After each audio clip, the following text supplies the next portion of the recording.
Alright, we're going to look at chapter 27 of Holes. We left off on a very sad chapter, and now we are back in the present time with Stanley at Camp Green Lake. Stanley dug his shovel into the ground. His hole was about 3.5 feet deep in the center. He grunted as he pried up some dirt, then flung it off to the side. The sun was almost directly overhead. He glanced at his canteen lying beside his hole. He knew it was half full, but he didn't take a drink just yet.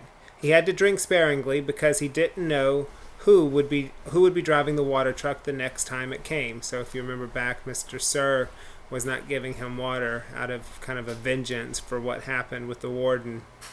3 days had passed since the warden had scratched Mr. Sir. Every time Mr. Sir delivered water, he poured Stanley straight onto the ground. Fortunately, Mr. Pendanski delivered the water more often than Mr. Sir. Mr. Pendanski was obviously aware of what Mr. Sir was doing because he always gave Stanley a little extra. He'd fill Stanley's canteen, then let Stanley take a long drink, then top it off for him. It helped, too, that Zero was digging some of Stanley's hole for him. Although, as Stanley had expected, the other boys didn't like to see Stanley sitting around while they were working. They'd say things like, "Who died and made you king?" Or, "It must be nice to have your own personal slave." When he tried pointing out that he was the one who took the blame for the sunflower seeds, the other boys said it was his fault because he was the one who spilled them. "I risked my life for those seeds," Magna had said, "and all I got was one lousy handful."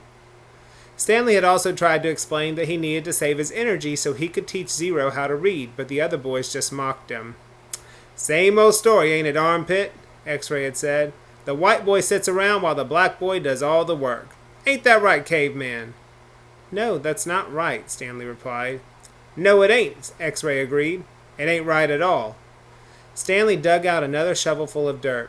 He knew X-Ray wouldn't have been talking like that if he were the one teaching Zero to read. Then X-Ray would be talking about how important it was that he got his rest, right? So he could be a better teacher, right? And that was true. He did need to save his strength so he could be a better teacher, although Zero was a quick learner. Sometimes, in fact, Stanley hoped the warden was watching them with her secret camera and microphone so she'd know that Zero wasn't as stupid as everyone thought. From across the lake, he could see the approaching dust cloud. He took a drink from his canteen, then waited to see who was driving the truck. The swelling on Mr. Sir's face had gone down, but it was still a little puffy. There had been 3 scratch marks down his cheek. 2 of the marks had faded, but the middle scratch must have been the deepest because it still remained. It was a jagged purple line running from below his eye to below his mouth, like a tattoo of a scar. Stanley waited in line, then handed him his canteen. Mr. Sir held it up to his ear and shook it.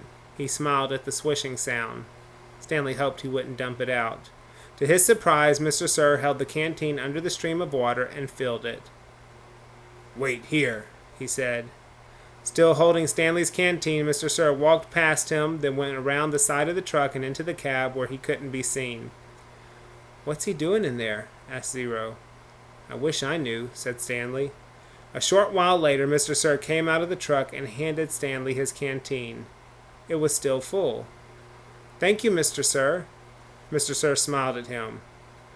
"What are you waiting for?" he asked. "Drink up." He popped some sunflower seeds into his mouth, chewed, and spit out the shells. Stanley was afraid to drink it. He hated to think what kind of vile substance Mr. Sir might have put in it. He brought the canteen back to his hole. For a long time he left it beside his hole as he continued to dig.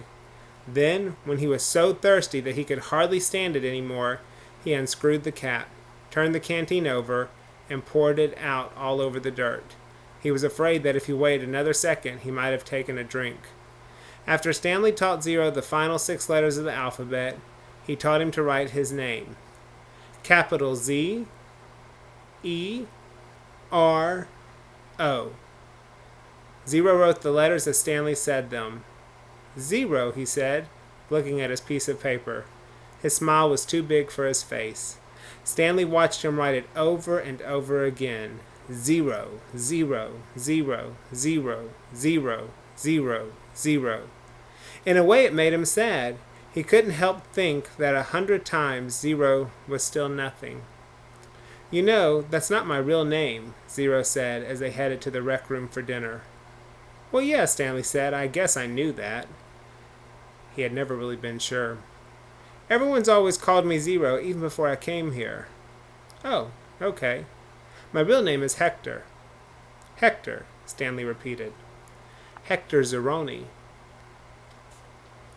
So we should be making a connection in our minds with that.